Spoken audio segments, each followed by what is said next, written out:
Mateus 22, verso de número 29.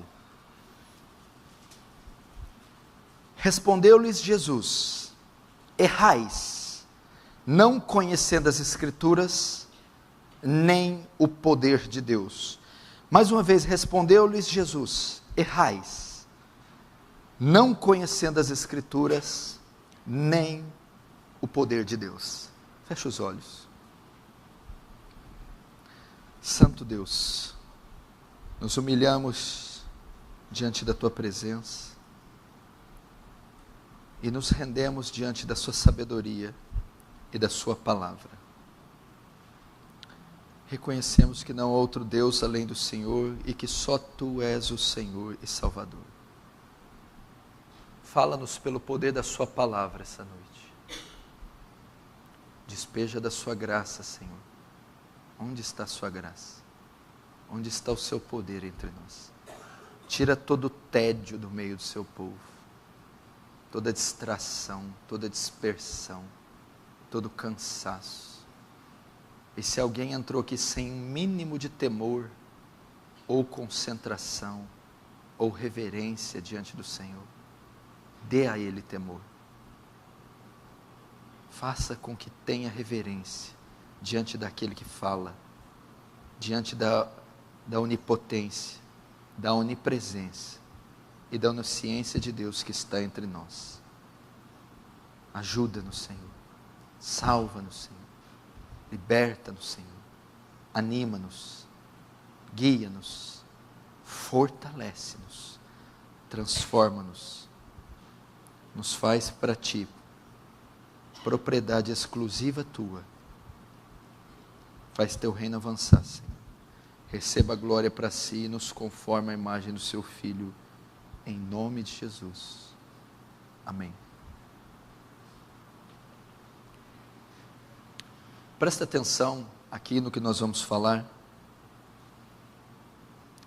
Se Deus permitir, com o pouco tempo que nós temos, eu quero a sua atenção agora, porque eu acredito que todo sermão pregado, ele não pode ser desprezado. Como os puritanos dizem, se um homem sobe e interpreta o texto corretamente, inspirado pelo Espírito Santo, é como se o próprio Deus estivesse falando, o próprio Cristo estivesse falando à congregação. Eu não acredito que um crente verdadeiro, saudável, desprezaria as palavras ditas pelo próprio Senhor, porque elas são espírito e vida. Elas não são vãs, antes são a nossa vida. Preste atenção na palavra, que tem poder de mudar você, porque ela é mais cortante que espada de 2 fios, e penetra até juntas e medulas, alma e espírito, e é apta para discernir a intenção do coração humano. Eu quero pregar sobre a ignorância da palavra de Deus, ou um chamado ao conhecimento bíblico. Um chamado ao conhecimento bíblico. Você sabe que neste ano, 2017, comemora-se o aniversário de 500 anos da Reforma Protestante. Talvez um dos maiores movimentos que a humanidade conheceu depois da vinda do Messias. Para que você tenha uma ideia do que é a Reforma Protestante. Caso você não conheça, não saiba nada sobre a Reforma Protestante, você está perdendo e perdendo muito, porque foi um movimento, um evento que marcou a humanidade como poucos marcaram em sua história. Talvez o maior movimento depois da vinda do Messias. A Reforma Protestante foi um movimento que trabalhou pesadamente para fazer com que a igreja, a cristandade, retornasse, ficasse novamente debaixo da autoridade das Escrituras. Depois de mais ou menos 1.200 anos, 12 séculos de ignorância, de escuridão, de paganismo, sincretismo, idolatria, na qual a igreja cristã se submergiu. Deus usa um monge no interior da Alemanha para estudar as Escrituras, a carta de Paulo aos Romanos principalmente, e então, através dele, começa esse movimento chamado Reforma Protestante, que é fazer com que a igreja, a cristandade, fazer com que o sacerdócio volte e se submeta à autoridade das Escrituras e somente às Escrituras. O grande carro-chefe da reforma, o grande epíteto da reforma, o grande slogan da reforma, era o que eles diziam em latim, sola scriptura, somente a Escritura. É trazer tudo de baixo para a autoridade das Escrituras, porque a igreja tinha se desviado da verdade, desviado do grande fundamento que é a Escritura, para seguir ideias de homens. Ou seja, um dos períodos conhecido como um dos piores períodos da igreja de Cristo, e um dos piores períodos da humanidade, foi ali no século XII, chamado período das trevas. Durou muitos séculos esse período. Por que era chamado período das trevas? Porque as pessoas, os cidadãos foram privados do conhecimento. E as pessoas estavam afundadas numa profunda ignorância em todas as áreas. Quem detinha o poder do conhecimento era a Igreja Católica. A Igreja Católica detinha o controle das artes, da ciência, da religião, da medicina. Então, tudo que se cria, tudo que a população cria, era o que a Igreja Católica transferia a eles. E, evidentemente, para deter todo o poder e controle, tudo que as pessoas sabiam era o conhecimento em partes, distorcido. E, principalmente, o conhecimento bíblico e teológico. A Bíblia só podia ser lida pelos cardeais, pelo alto clero da Igreja Católica.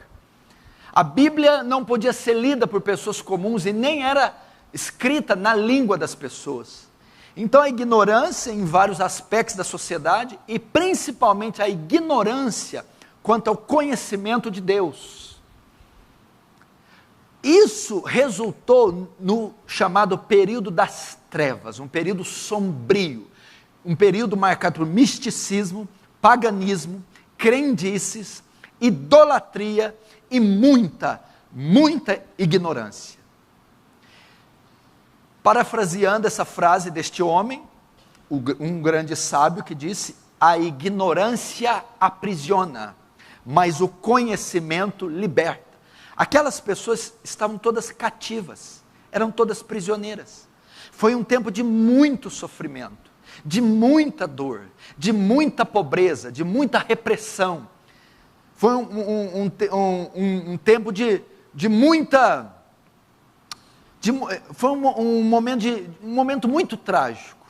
E ele foi causado, dá-se a isso, o fator de estarem nessa situação, a ignorância, a falta total de conhecimento, e principalmente o conhecimento bíblico. Então Lutero, com esse movimento da reforma, vai trazer de volta para a igreja a Bíblia, vai trazer de volta para o crente a palavra, vai trazer de volta para os sacerdotes as Escrituras, vai traduzir na língua do povo, vai ensinar a interpretar, vai ensinar a ler as Escrituras, e o conhecimento então, a reforma protestante vai ser marcada pelo tempo das luzes. Uma vez que tempo das trevas significava ignorância completa e total, tempo das luzes significa tempo de conhecimento. Conhecimento liberta. João 8,32. Então conhecereis a verdade, as Escrituras, os atributos de Deus, a palavra. E a verdade vos libertará do quê? Da crendice, do paganismo, da idolatria, da heresia. Então o movimento da reforma foi um movimento que trouxe conhecimento às pessoas.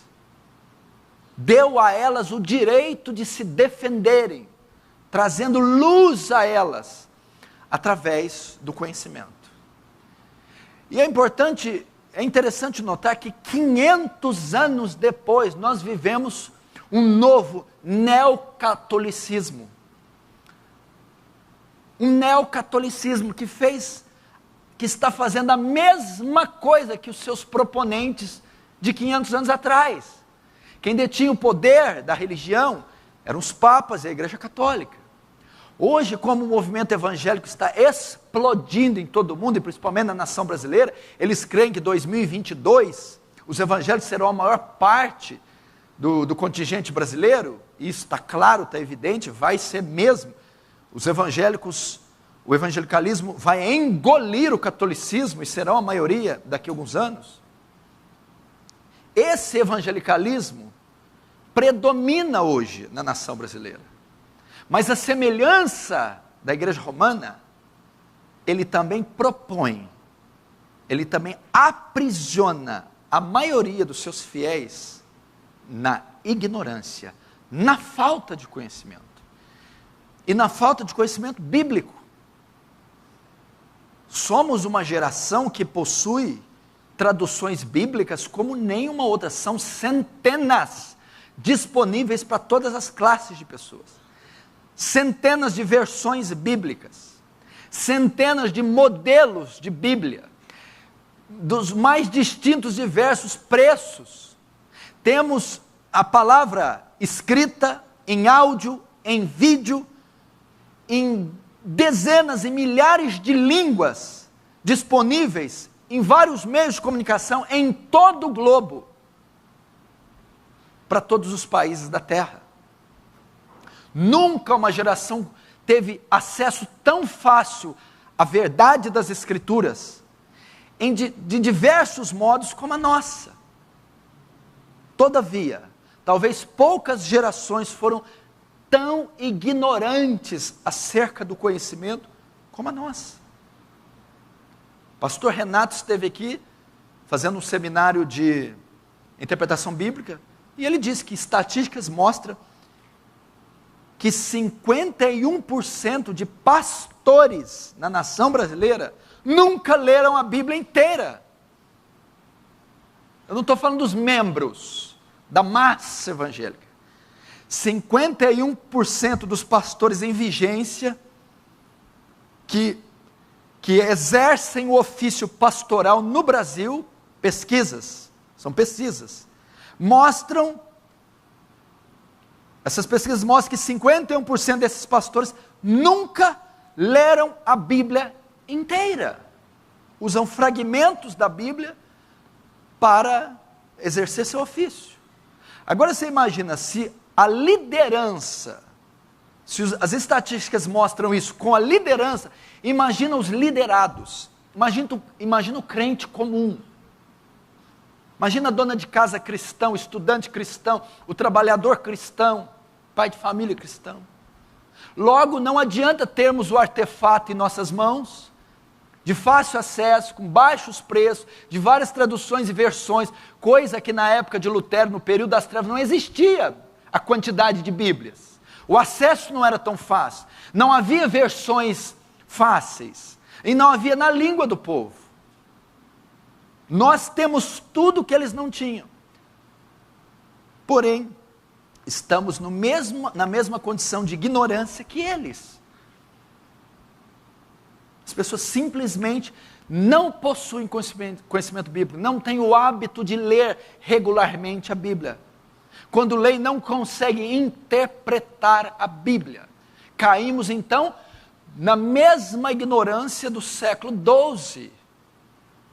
E consequentemente no mesmo paganismo, nas mesmas crendices, nas mesmas heresias, vamos caindo. Porque ao não possuirmos conhecimento bíblico, Ao não sabermos interpretar textos, também não saberemos nos defender dos ataques do inimigo, dos falsos profetas, das heresias. Não poderemos professar a Deus uma fé saudável, não poderemos dar a Deus um culto puro, vai ser um culto híbrido, uma adoração híbrida. É um chamado ao conhecimento bíblico. Você precisa ir às Escrituras. Como eu estava dizendo, 500 anos depois,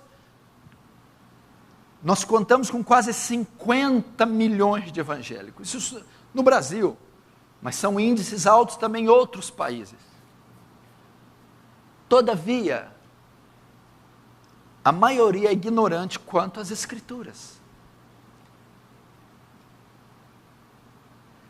E em todas as denominações, pentecostais, neopentecostais, carismáticas, históricas, e até esse movimento que está crescendo no Brasil, um movimento reformado, histórico, bíblico, ainda assim o seu público não entendeu, a maioria que está entrando agora, se integrando a esses movimentos, não entendeu que eles precisam de conhecimento bíblico.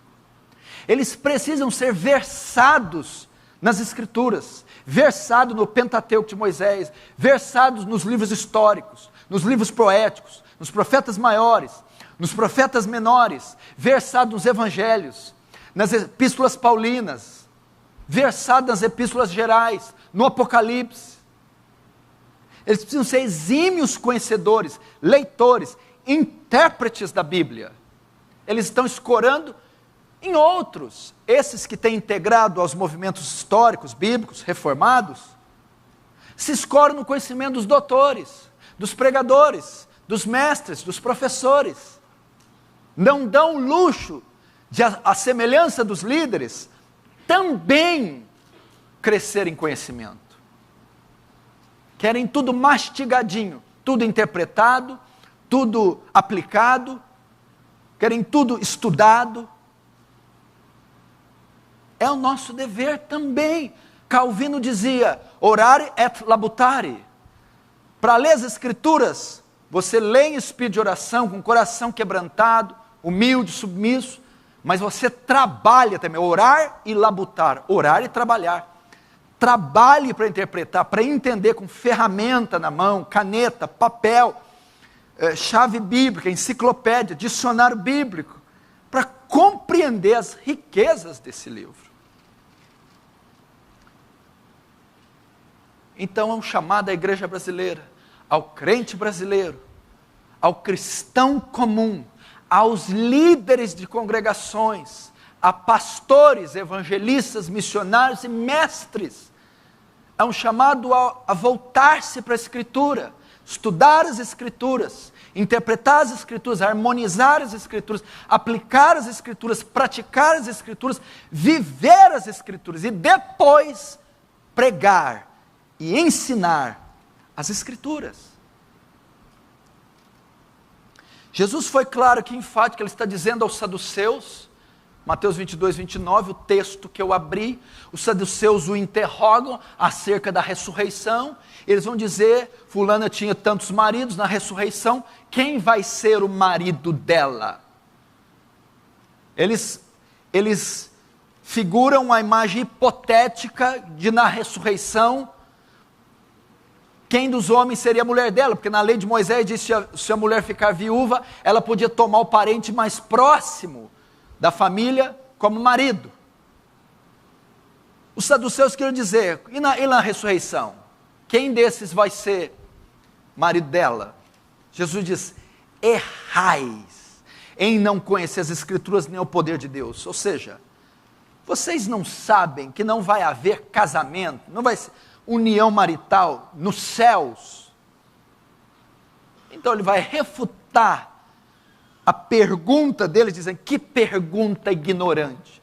Essa pergunta só pode ser feita por alguém que não conhece a palavra, que não conhece a Escritura.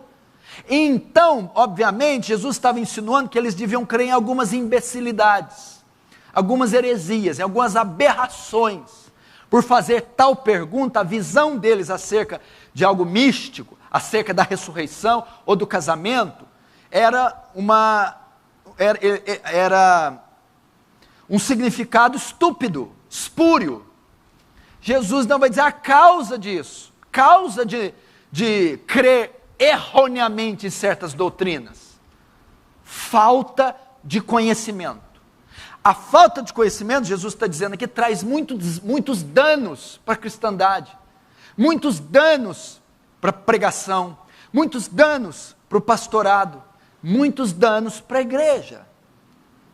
Errais em não conhecer as Escrituras, nem o poder de Deus. Quando não se conhece as Escrituras, vai se crer em muita besteira, vai se ter concepções cristãs muito equivocadas, vai se caminhar numa fé muito errônea.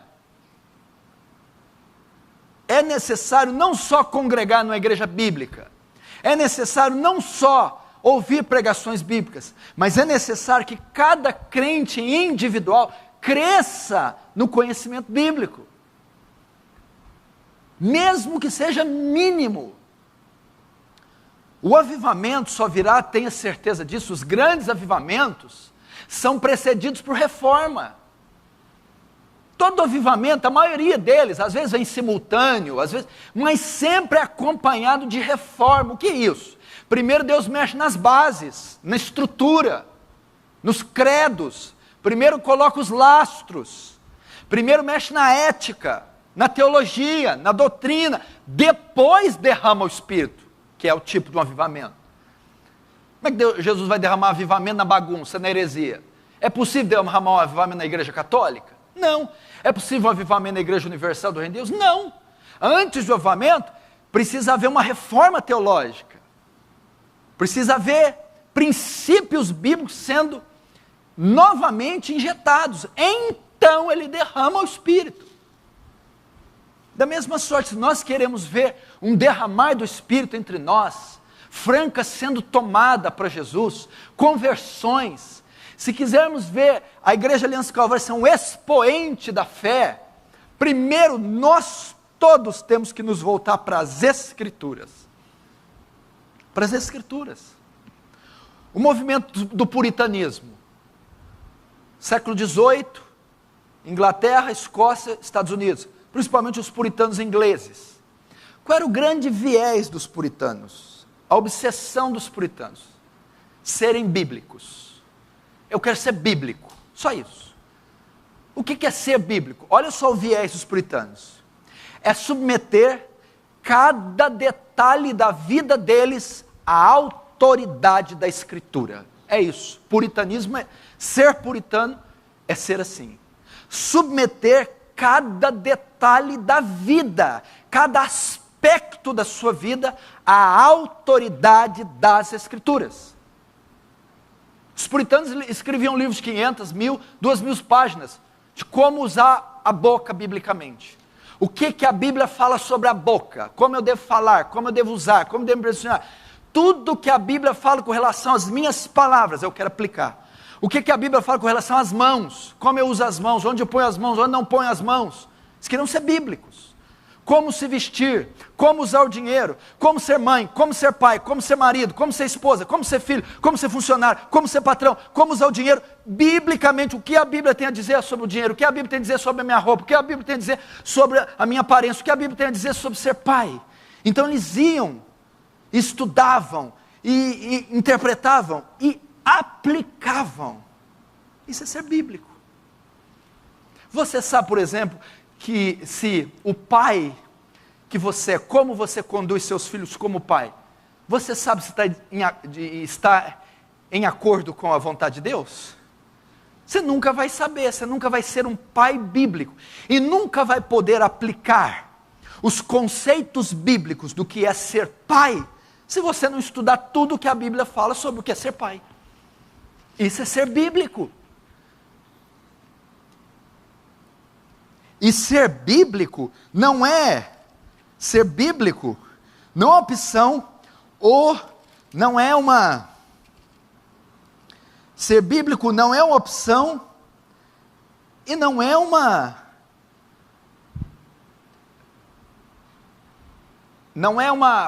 rotina ou conduta de uma categoria elevada de crente. Ser bíblico é um mandamento, é uma ordem para toda a igreja. Olha, por exemplo, vou ler 1 João 2, verso 3. Olha o que diz. Olha só, escuta. Ora, sabemos que temos o conhecido por isto, se guardamos os seus mandamentos. Aquele que diz eu conheço, ou seja, eu sou crente, e não guarda seus mandamentos é mentiroso. Aquele, entretanto, que guarda a sua palavra, nele verdadeiramente tem sido aperfeiçoado o amor de Deus. O que significa? O verdadeiro crente aplica cada conceito bíblico no seu viver diário. Está aqui. A epístola 1 João é uma epístola de autoexame. Ela avalia a conversão de uma pessoa se é verdadeira ou não. E ela mostra as características do verdadeiro salvo. Uma das características é que o verdadeiro salvo aplica todos os parâmetros, princípios, conceitos bíblicos na sua vida diária. Está aqui, ó. Ora, sabemos que temos conhecido Ele, por isso, sabemos que somos salvos. Como? Se guardamos seus mandamentos. Aquele que diz eu conheço, é crente, é salvo, e não guarda, não aplica a Bíblia, é mentiroso, e nele não está a verdade. Aquele, entretanto, que guarda a sua palavra, que aplica a palavra, esse é crente. Os puritanos faziam isso. Como eu devo usar o meu dinheiro? Querido, não existe essa insanidade de você ser crente, cheio do Espírito, congregar numa igreja bíblica e da porta para fora, você conduzir sua vida do jeito que você aprai. Querido, tem regras como você usa seu dinheiro. Para começar, o seu dinheiro não é seu. Os puritanos viam nós, a igreja, o crente, como mordomos do Senhor. O que é um mordomo? Ele governa, ele cuida daquilo que é de Deus e não do que é dele. E eu vejo que ninguém está preocupado em saber biblicamente como usar o dinheiro. Como que pode ser isso? Saber biblicamente como pode usar o dinheiro. Mas o pouco dinheiro que passa na minha mão, eu dobro meus joelhos. Senhor, como eu posso fazer um uso melhor desse dinheiro? Como eu posso utilizar esse dinheiro para promover o seu reino? Quando eu for abençoar uma pessoa com as minhas economias, quando elas sobrarem, eu posso abençoar várias, porque tem muitas pessoas carentes, mas quais as principais? Quais as mais necessitadas? Quais essa ajuda vai beneficiar de forma a essa pessoa crescer mais em ti? É uma preocupação. Como ser bíblico com a minha finança? Como ser bíblico com a minha finança? Isso é submeter a autoridade das Escrituras. Como ser um marido bíblico, é a minha preocupação. Eu sei o que a Bíblia fala em Gênesis capítulo 1, eu sei o que a Bíblia fala em Efésios capítulo 5, eu sei o que a Bíblia fala em 1 Pedro capítulo 3, eu sei exatamente os princípios para um marido bíblico, não é o que eu quero ser, e eu me debruço nesses textos. Deus, eu quero ser um marido bíblico. E o que é ser um marido bíblico? É obedecer o que a Bíblia exige, pelo menos nessas 3 passagens para o marido: amar a esposa como Cristo amou, purificá-la pela lavagem da palavra, dar a vida por ela, conviver com ela sabendo que ela é o vaso mais frágil, discipulá-la, intercedê-la, ser sensível a ela. Isso é ser bíblico. Isso é bíblico. A esposa é a mesma coisa. Quando a Bíblia fala que a esposa tem que ser submissa ao marido em tudo, não é uma opção, não é um machismo, é uma lei que Deus instituiu lá em Gênesis. E a esposa que é bíblica, quer ser bíblica, primeiro ela vai procurar saber o que é ser bíblica, o que a Bíblia ordena para ela. E uma vez que ela sabe, que ela aprende, agora ela vai usar toda a sua energia para aplicar isso, porque ela quer ser bíblica. Ela vai submeter a vida dela à autoridade das Escrituras.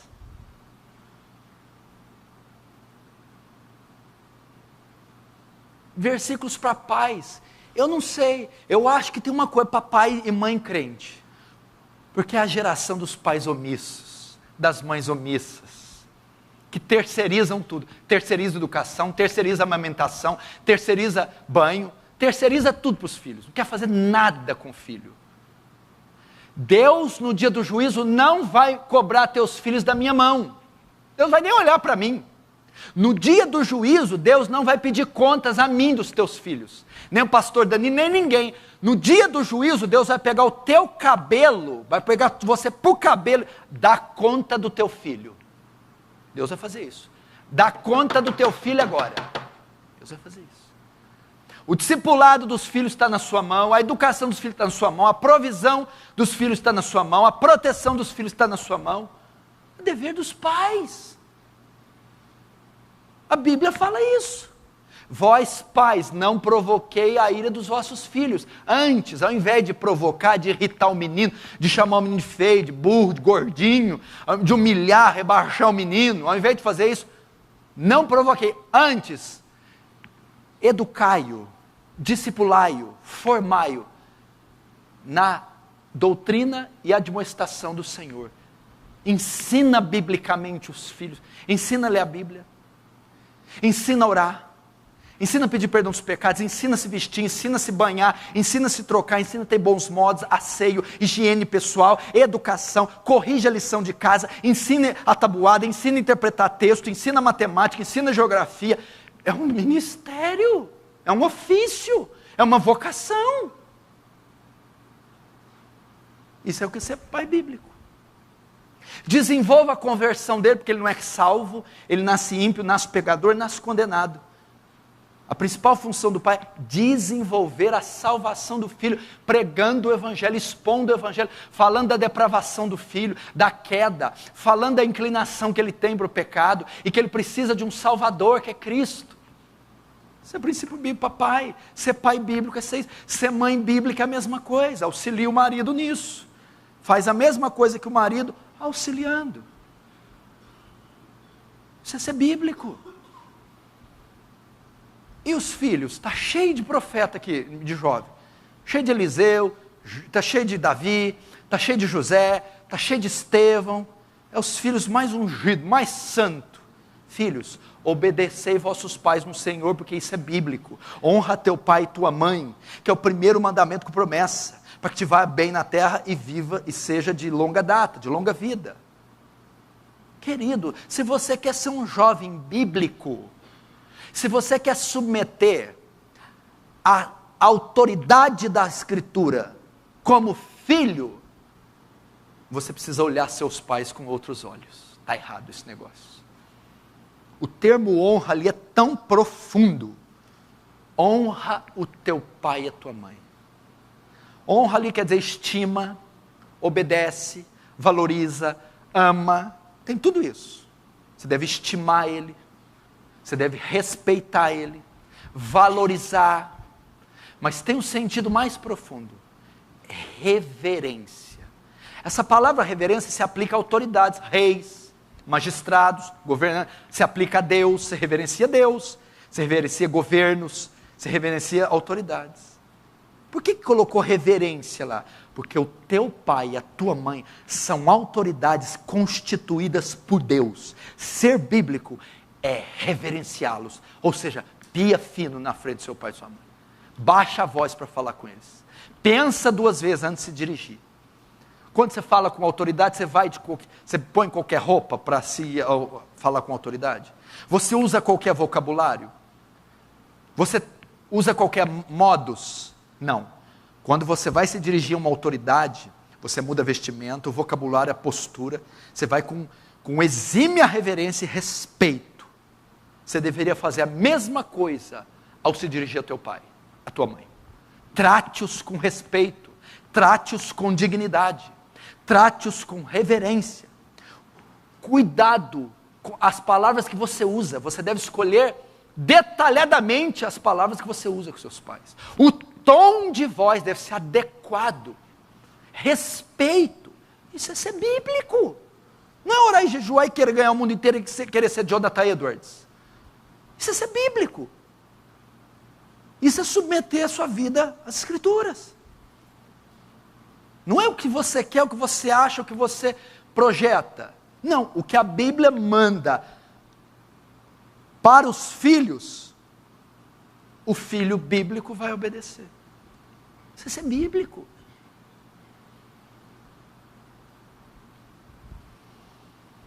E vai. E o empregado? Você já se deu conta que está cheio de decretos, prescrições, de como você tem que ser na empresa que você trabalha?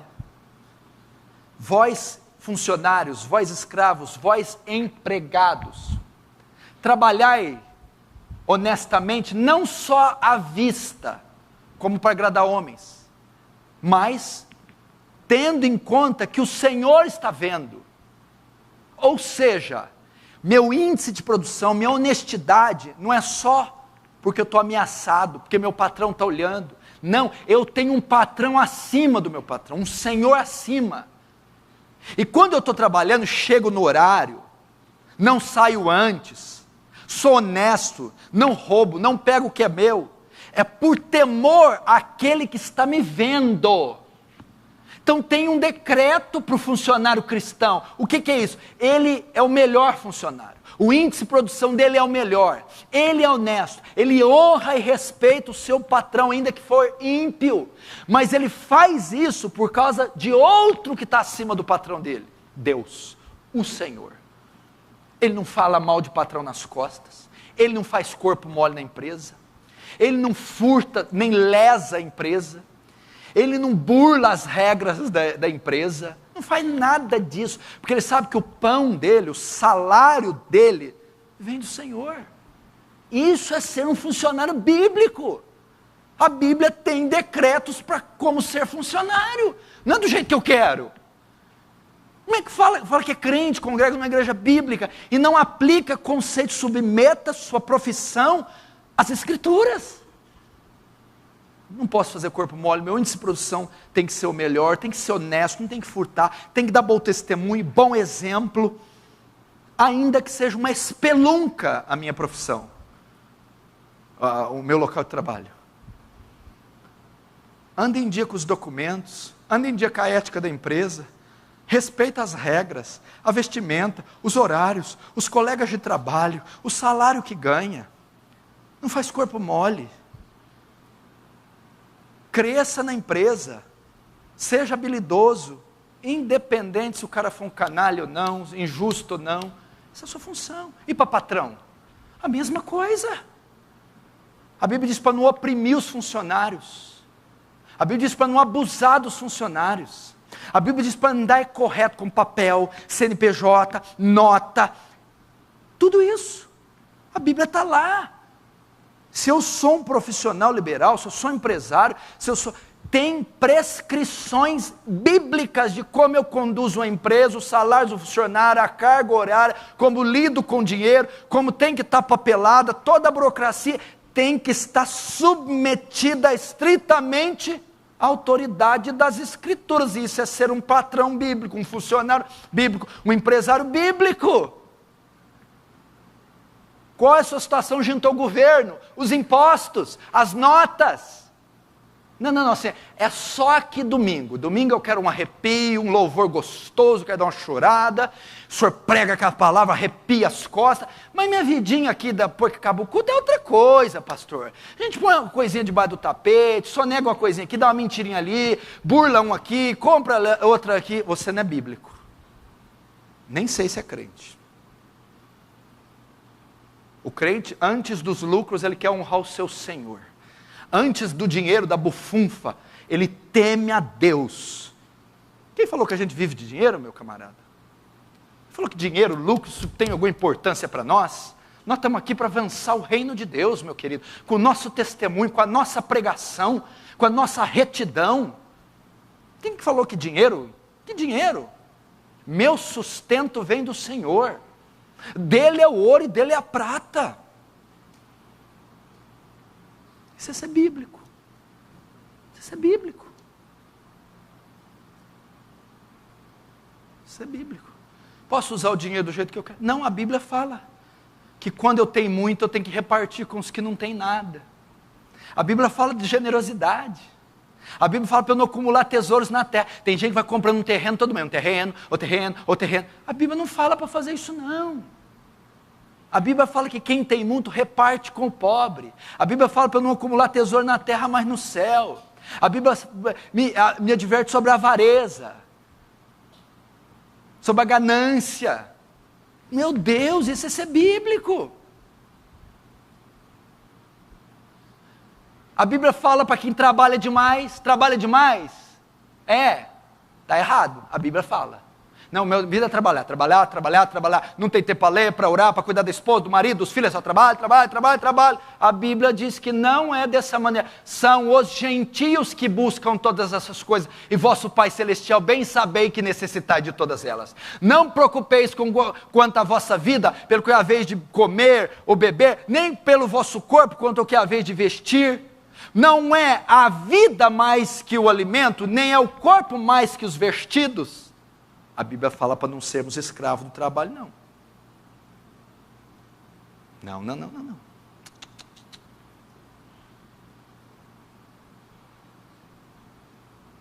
Isso é ser bíblico. O dia inteiro, 24 horas. Aí vai ficar velho, doente, cheio de fibromialgia, cheio de tendinite, e câncer, porque fica parado o dia inteiro, gordo, inchando, não faz uma caminhada, e não pode nem gastar o dinheiro que ganhou, coitado.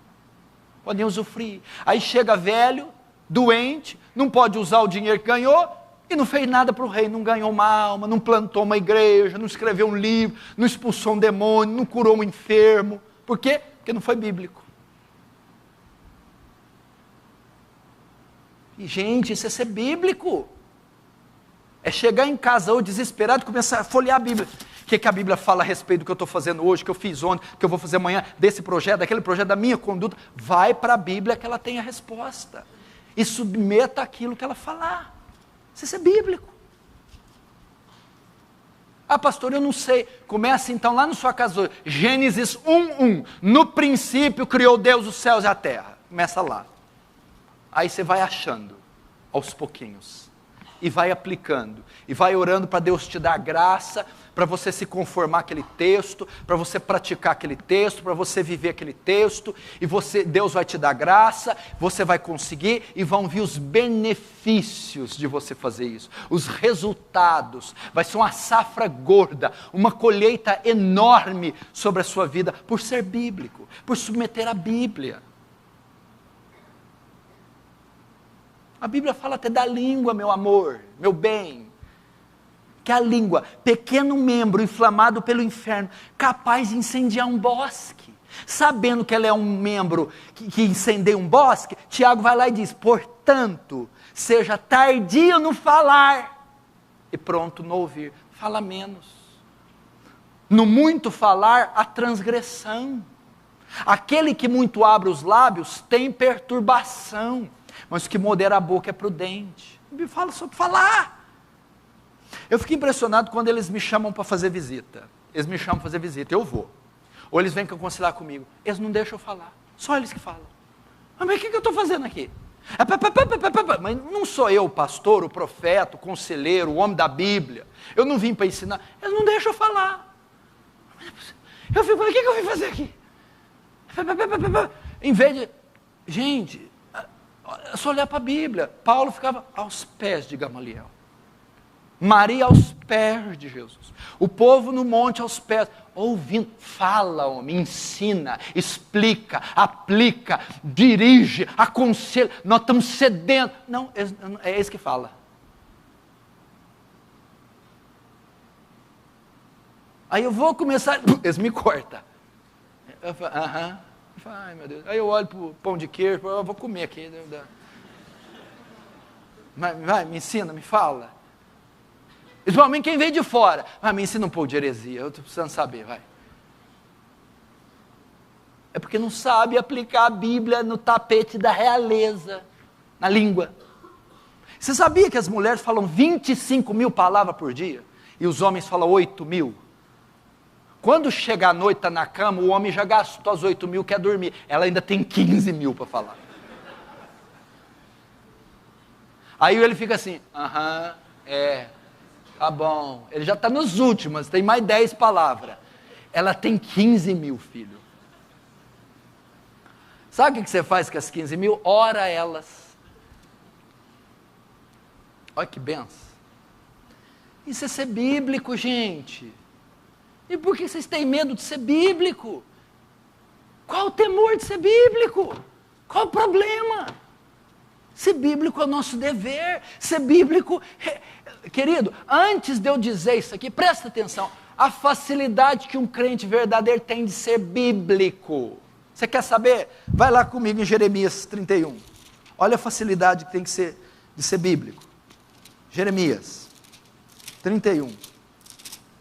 Ó.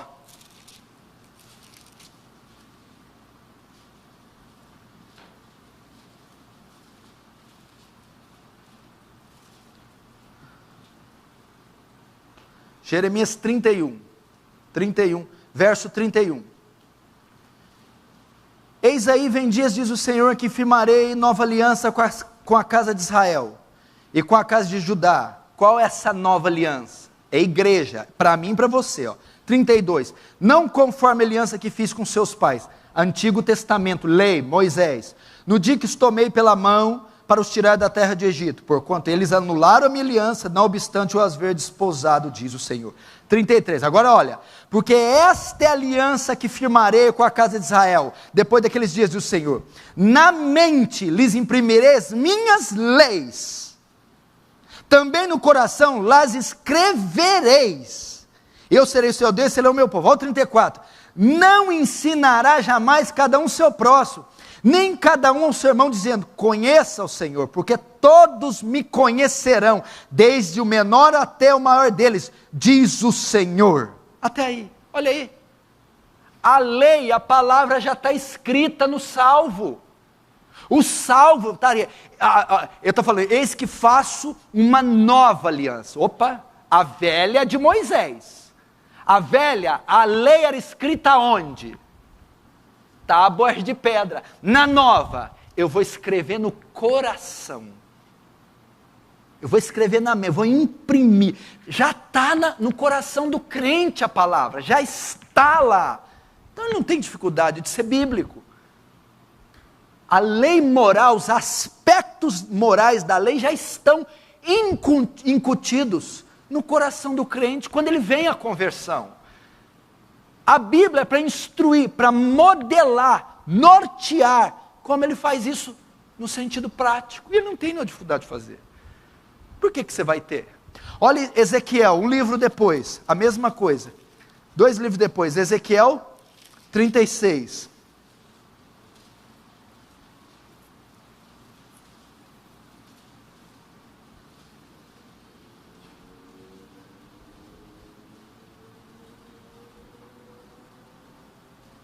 Ezequiel 36, verso 27.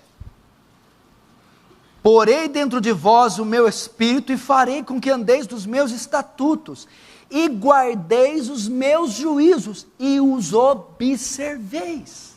Olha aqui, gente, qual que é o pacote que Deus dá para o salvo? Fala aqui da nova aliança. A nova aliança é a conversão em Jesus. Colocarei o meu espírito, não é assim o salvo? Todo salvo não tem o espírito, recebe o Espírito Santo. E farei com que através do espírito obedeceis minha lei. Aplicareis a minha lei. Olha lá, andeis nos meus estatutos, prática, guardeis os meus juízos e os observeis. É oriundo do nascido de novo, está nele, é intrínseco. Ele está falando, eu farei, não depende de você, não é você querer ou não, eu farei, soberania. Uma vez que converteu, nasceu de novo, uma vez que o Espírito passa a habitar, automaticamente automaticamente aquele crente é levado a praticar a Bíblia. Ele vai ser levado a observar os estatutos, vai ser levado a andar neles. Vai ser levado. Se você tem certa morosidade quanto a aplicar a Bíblia, se sequer tem interesse de conhecê-la, se não tem nenhum desejo, está nem um pouco preocupado com o que a Bíblia diz sobre dinheiro, vestimenta, boca, marido, emprego, pode ser uma poderosa evidência que não houve conversão. Nenhuma. O ímpio tem algum interesse de aplicar a Bíblia na vida? Não tem nenhum interesse. Não tem interesse de se sujeitar à palavra de jeito nenhum. De maneira nenhuma.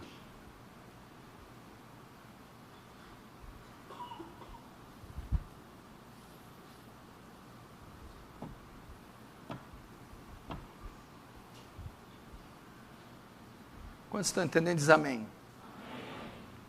Se vocês souberem, querido, se nós vivermos desse jeito aqui uma semana, Franca entra em colapso.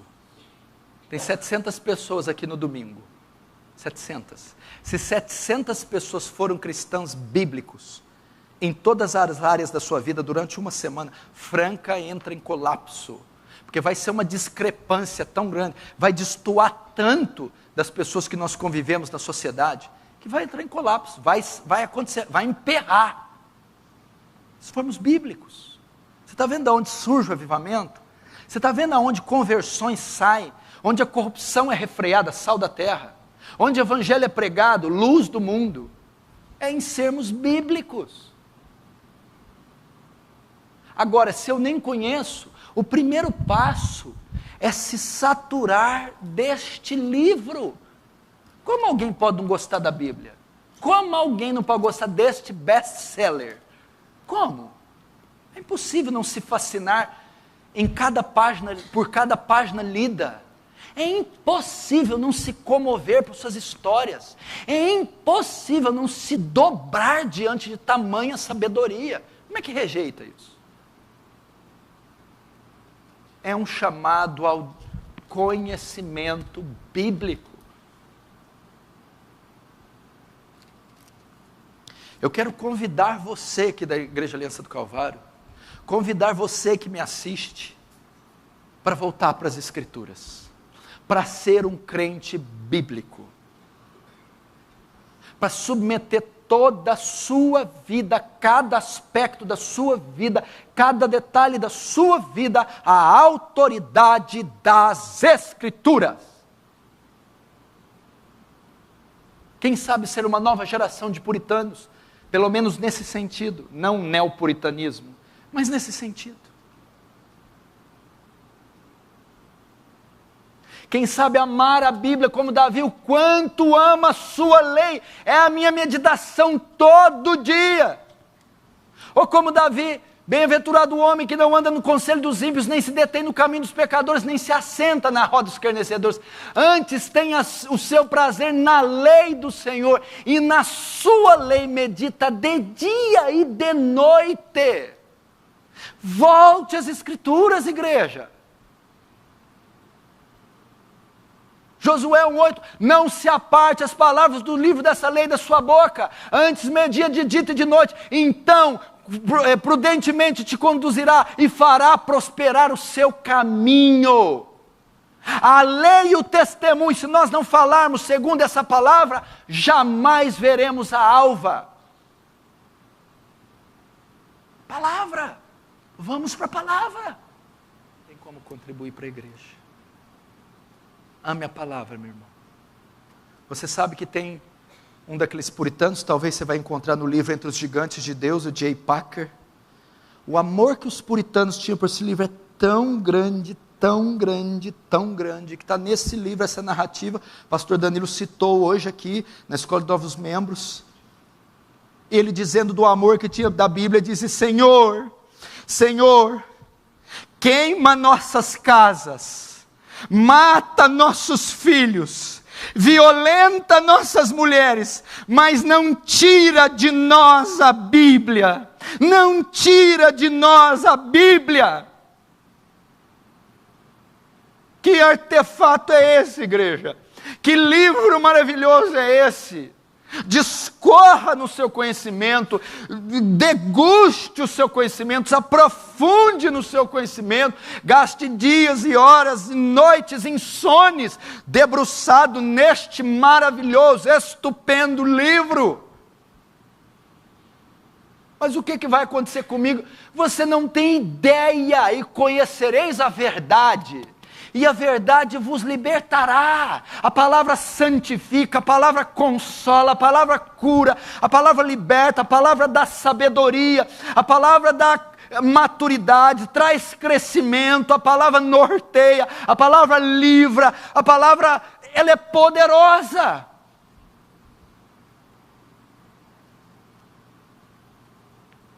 Nós teremos um avivamento se nós formos bíblicos.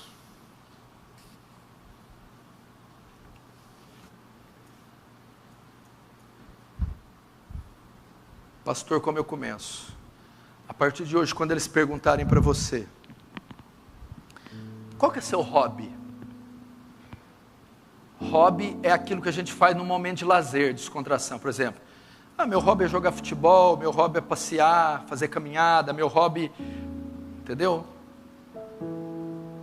Quando eles perguntarem para você, qual que é o seu hobby? Ler a Bíblia. O que você faz nos seus momentos vagos? Leio a Bíblia. Qual é o seu livro de cabeceira? Meu livro de cabeceira? A Bíblia. Quais são os seus autores preferidos? Meus autores? Moisés, Jeremias, Isaías, Ezequiel, Paulo. Leio muito Paulo. Qual é Paulo? O apóstolo. O de Tarso? É esse mesmo. São meus autores preferidos.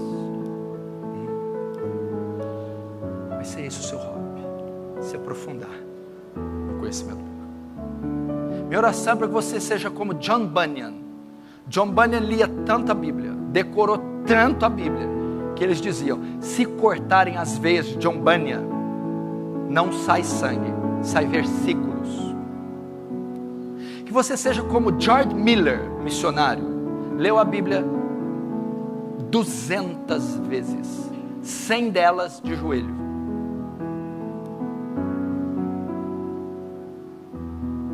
Está vendo? Fecha os olhos, curva a cabeça.